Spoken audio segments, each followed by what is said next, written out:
Hello and welcome to the Cultured Bumpkin. I have had some problems the last couple of days. I took a dump the other night during my voice acting webinar, and then again this morning while reading. So we'll see. Let's just see what happens. I tried a different browser, so maybe that's all it was. But this is Chapter 11, Nightgown. We had lain thus in bed, chatting and napping at short intervals, and Queequeg now and then affectionately throwing his brown tattooed legs over mine, and then drawing them back. So entirely sociable and free and easy were we, when at last, by reason of our confabulations, what little nappishness remained in us altogether departed, and we felt like getting up again, though daybreak was yet some way down the future. Yes, we became very wakeful, so much so that our recumbent position began to grow wearisome, and by little and little we found ourselves sitting up, the clothes well tucked around us, leaning against the headboard with our four knees drawn up close together, and our two noses bending over them as if our knee pans were warming pans. We felt very nice and snug, the more so since it was so chilly out of doors. Indeed, out of bedclothes too, seeing that there was no fire in the room.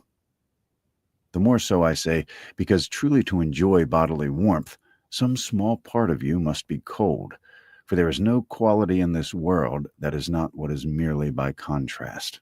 Nothing exists in itself. If you flatter yourself that you are all over comfortable, and you have been so a long time, then you cannot be said to be comfortable any more. But if, like Queequeg and me in the bed, the tip of your nose or the crown of your head be slightly chilled, why then indeed in the general consciousness you feel most delightfully and unmistakably warm. For this reason, a sleeping apartment should never be furnished with a fire, which is one of the luxurious discomforts of the rich. For the height of this sort of deliciousness is to have nothing but the blankets between you and your snugness and the cold of the outer air.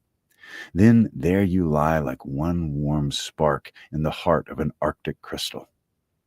We had been sitting in this crouching manner for some time, when all at once I thought I would open my eyes, for when between sheets, whether by day or by night, and whether asleep or awake, I have a way of always keeping my eyes shut in order the more to concentrate the snugness of being in bed, because no man can ever feel his own identity aright except his eyes be closed, as if darkness were indeed the proper element of our essences, though light be more congenial to our clayey part. Upon opening my eyes then, and coming out of my own pleasant and self-created darkness into the imposed and coarse outer gloom of the unilluminated 12 o'clock at night, I experienced a disagreeable revulsion.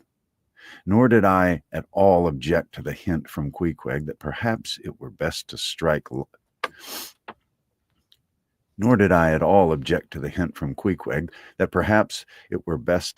light, seeing that we were so wide awake, and besides, he felt a strong desire to have a few quiet puffs from his tomahawk. Be it said that though I had felt such a strong repugnance to his smoking in bed the night before, yet see how elastic our stiff prejudices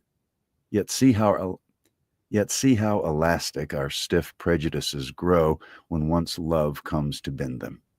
For now I liked nothing better than to have Queequeg smoking by me, even in bed, because he seemed to be full of such serene household joy then. I no more felt unduly concerned for the landlord's policy of insurance. I was only alive to the condensed, confidential comfortableness of sharing a pipe and a blanket with a real friend.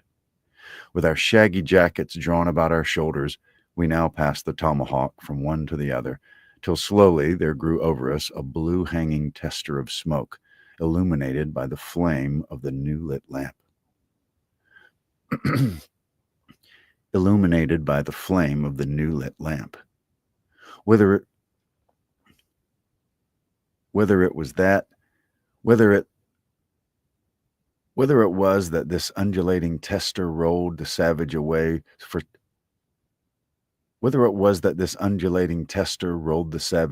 to far distant scenes, I knew not. But he now spoke of his native land, and eager to hear his history, I begged him to go on and tell it. He gladly complied, though at the time I but ill comprehended not a few of his words, yet subsequent disclosures, when I had become more familiar with his broken phraseology, now enabled though at the time I but ill comprehended not a few of his words, yet subsequent disclosures, when I had become more familiar with his broken phraseology, now enable me to present the whole story such as it may prove in the mere skeleton I give. End of chapter 11. Hello, how you doing? If you are live or catching the replay, nice to have you. Thanks for listening. Chapter 12. Biographical. Queequeg was a native of Rokokovo, an island far away to the west and south. It is not down on any map. True places never are. When a new-hatched savage, running wild about his native woodlands in a grass clout, followed by nibbling goats, as if he were a green sapling, even then in Queequeg's ambitious soul lurked a strong desire to see something more of Christendom than a specimen whaler or two. His father was a high chief, a king, his uncle a high priest, and on the maternal side he boasted aunts who were the wives of unconquerable warriors. There was excellent blood in his veins, royal stuff, though sadly vitiated, I fear, by the cannibal propensity he nourished in his untutored youth. A Sag Harbor ship visited his father's bay, and Queequeg sought a passage to Christian lands, but the ship, having her full complement of seamen, spurned his suit, and not all the king his father's influence could prevail. But Queequeg vowed a vow. Alone in his canoe, he paddled off to a distant strait, which he knew the ship must pass through when she quitted the island. On one side was a coral reef, on the other a low tongue of land covered with mangrove thickets that grew out into the water. Hiding his canoe, still afloat among these thickets, with its prow seaward, he sat down in the stern, paddle low in hand, and when the ship was gliding by, like a flash he darted out, gained her side, with one backward dash of his foot capsized and sank his canoe, climbed up the chains, and throwing himself at full length upon the deck, grappled a ring bolt there and swore not to let it go, though hacked in pieces. In vain the captain threatened to throw him overboard, suspended a cutlass over his naked wrists. Queequeg was the son of a king, and Queequeg budged not. Struck by his desperate dauntlessness and his wild desire to visit Christendom, the captain at last relented and told him he might make himself at home. But this fine young savage, this sea prince of Wales, never saw the captain's cabin. They put him down among the sailors and made a whaleman of him. But like Tsar Peter, content to toil in the shipyards of foreign cities, Queequeg disdained no seeming ignominy.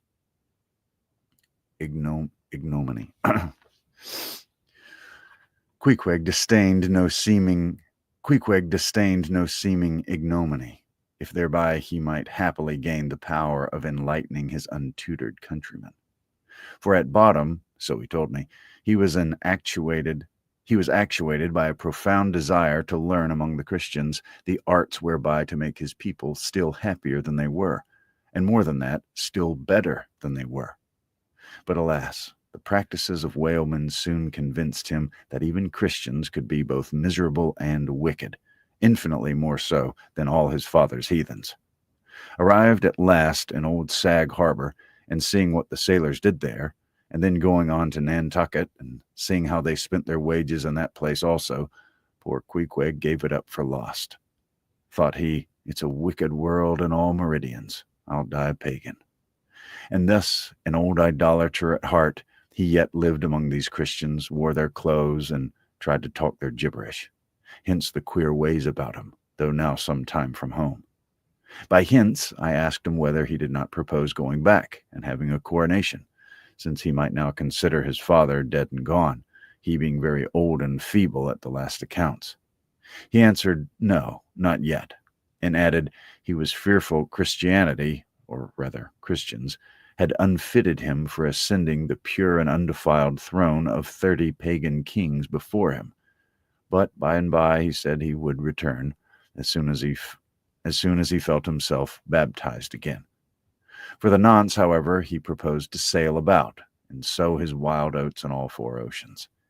They had made a harpooner of him, and that barbed iron was in lieu of a scepter now. I asked him what might be his immediate purpose, touching his future movements. He answered to go to sea again, in his old vocation. Upon this, I told him that whaling was my own design, and informed him of my intention to sail out of Nantucket, as being the most promising port for an adventurous whaleman to embark from. He at once resolved to accompany me to that island, ship aboard the same vessel, get into the same watch, the same boat, the same mess with me, in short, to share my every hap, and both my hands and his boldly dip into the potluck of both worlds. To all this I joyously assented, for besides the affection I now felt for Queequeg, he was an experienced harpooner, and as such he could not fail to be of great usefulness to one who, like me, was wholly ignorant of the mysteries of whaling, though well acquainted with the sea, as known to merchant seamen. His story being ended with his pipe's last dying puff, Queequeg embraced me, pressed his forehead against mine, and blowing out the light, we rolled over from each other this way and that, and very soon were sleeping. It's the end of chapter 12. We'll do one more. Chapter 13. Wheelbarrow. Next morning, Monday, after disposing of the embalmed head to a barber for a block, I settled my own and comrade's bill, using, however, my comrade's money. The grinning landlord, as well as the boarders, seemed amazingly tickled at the sudden friendship which had sprung up between me and Queequeg, easily as Peter Coffin's cock and bull stories about him had previously so much alarmed me concerning the very person whom I now companied with. We borrowed a wheelbarrow, and embarking our things, including my own poor carpet bag and Queequeg's canvas sack and hammock, away we went down to the Moss, the little Nantucket packet schooner moored at the wharf. As soon as we were going along, the people stared. Not at Queequeg so much, for they were used to seeing cannibals like him in their streets, but at seeing him and me upon such confidential terms. But we heeded them not, going along wheeling the barrow by turns, and Queequeg now and then stopping to adjust the sheath on his harpoon barbs. I asked him why he carried such a troublesome thing with him ashore, and whether all whaling ships did not find their own harpoons. To this, in substance, he replied that though what I hinted was true enough, yet he had a particular affection for his own harpoon, because it was of assured stuff, well tried in many a mortal combat, and deeply intimate with the hearts of whales. In short, like many reapers and mowers who go into the farmers' meadows armed with their own scythes, though in no wise obliged to furnish them, even so Queequeg, for his own private reasons, preferred his own harpoon. Shifting the barrow from my hand to his, he told me a funny story about the first wheelbarrow he had ever seen. It was in Sag Harbor. The owners of his ship, it seems, had lent him one, in which to carry his heavy chest to his boarding house. Not to seem ignorant about the thing, though in truth he was entirely so, concerning the precise way in which to manage the barrow, Queequeg puts his chest upon it, lashes it fast, and then shoulders the barrow and marches up the wharf. Why, said I, Queequeg, you might have known better than that, one would think. Didn't the people laugh? Upon this, he told me another story. The people of his island of Rokokovo, excuse me. The people of his island of Rokokovo, it seems, at their wedding feasts, expressed the fragrant water of young coconuts into a large stained calabash like a punch bowl. and this punch bowl always forms the great central ornament on the braided mat where the feast is held. Now, a certain grand merchant ship once touched at Rokokobo, and its commander, from all accounts, a very stately gentleman. Let's see, what is this word? I gotta look up a word. I always do. That's how you learn. Excuse me. Man.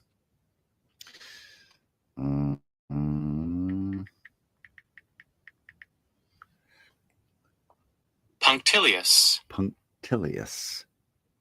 Great affection for detail or correct behavior. From all accounts, a very stately, punctilious gentleman, at least for a sea captain, this commander was invited to the wedding feast of Queequeg's sister, a pretty young princess just turned of 10.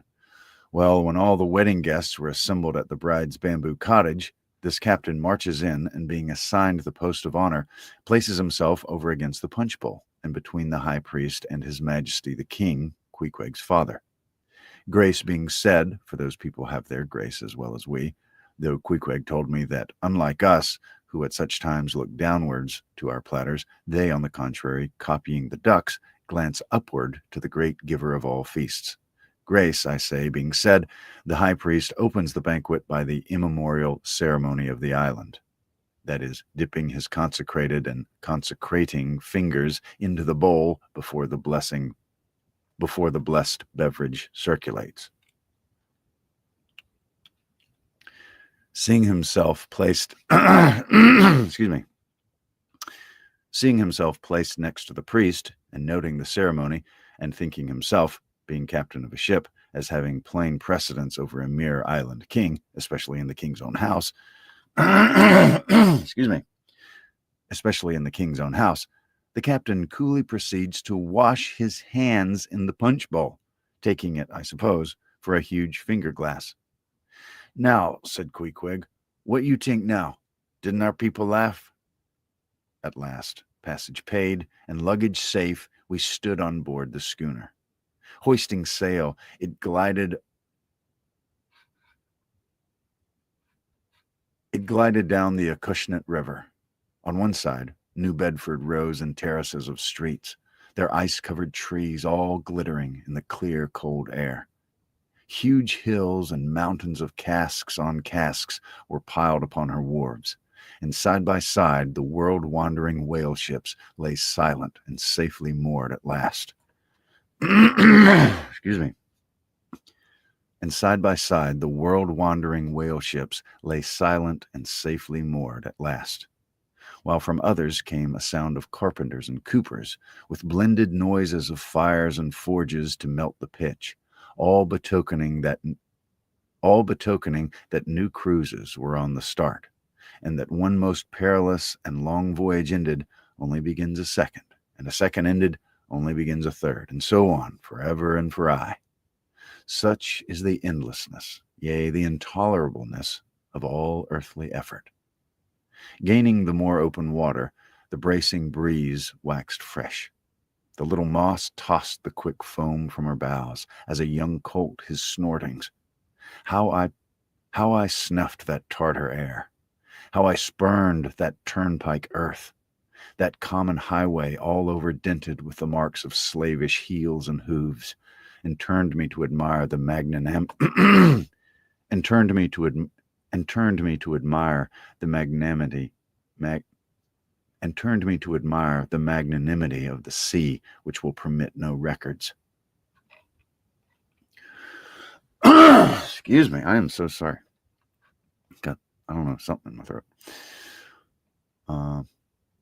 At the same foam fountain, Queequeg seemed to drink and reel with me. His dusky nostrils swelled apart. He showed his filed and pointed teeth. On we flew, and our offing gained. The moss did homage to the blast, ducked and dived her bows as a slave before the Sultan.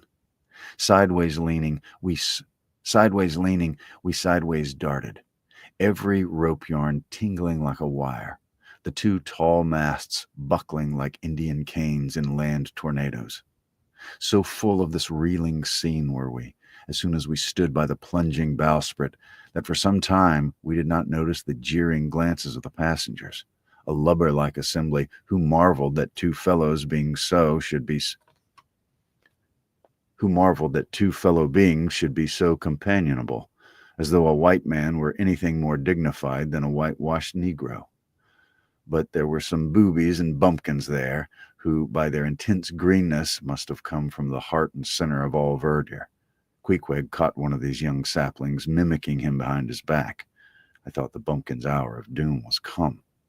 Dropping his harpoon, the brawny savage caught him in his arms, and by an almost miraculous dexterity and strength sent him high up bodily into the air.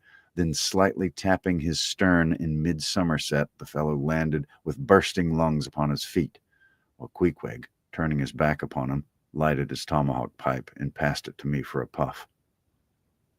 "Captain! Captain!" yelled the bumpkin, running toward the officer. "Captain! Captain! Here's the devil!" "Ho, you sir!" cried the captain, a gaunt rib of the sea, stalking up to Queequeg. "What in thunder do you mean by that? Don't you know you might have killed that chap?" "What him say?" said Queequeg, as he mildly turned to me. "He say," said I, that you came near killy that man there," pointing to the still shivering greenhorn. "Killy?" cried Queequeg, twisting his tattooed face into an unearthly expression of disdain. "Ah, him bevy smally fishy. Queequeg no killy smally fishy. Queequeg killy big whale." "Look, you!" roared the captain. "I'll kill you, you cannibal, if you try any more your tricks aboard here, so mind your eye." But it just so happened then that it was high time for the captain to mind his own eye.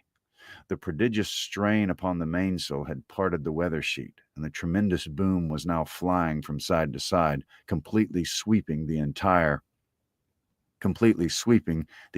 after part of the deck. The poor fellow whom Queequeg had handled so roughly was swept overboard. All hands were in a panic, and to attempt snatching at the boom to stay it seemed madness. It flew from right to left and back again, almost in one ticking of a watch, and every instant seemed on the point of snapping into splinters.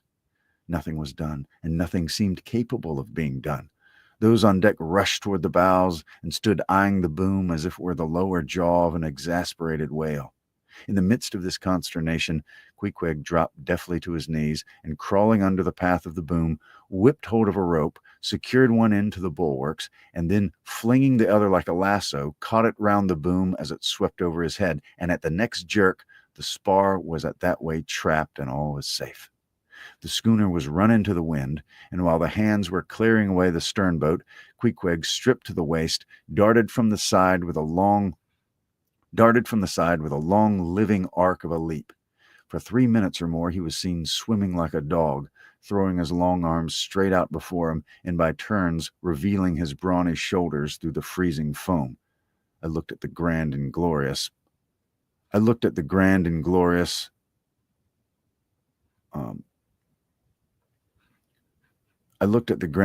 sight, but saw no one to be saved. The greenhorn had gone down. Shooting himself perpendicularly from the water, Queequeg now took an instant's glance around him, and seeming to see just how matters were, dived down and disappeared. A few minutes more, and he rose again, one arm still striking out, and with the other dragging a lifeless form. The boat soon picked them up. The poor bumpkin was restored. All hands voted Queequeg a noble trump. The captain begged his pardon. From that hour I clove to Queequeg like a barnacle, yea, till poor Queequeg took his last long dive. Was there ever such unconsciousness? He did not seem to think that he at all deserved a medal from the humane and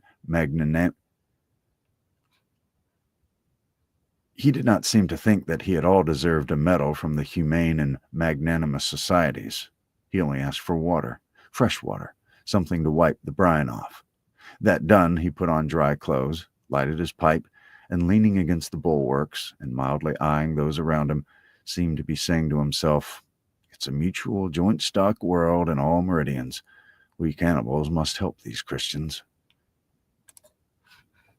That is the end of chapter 13.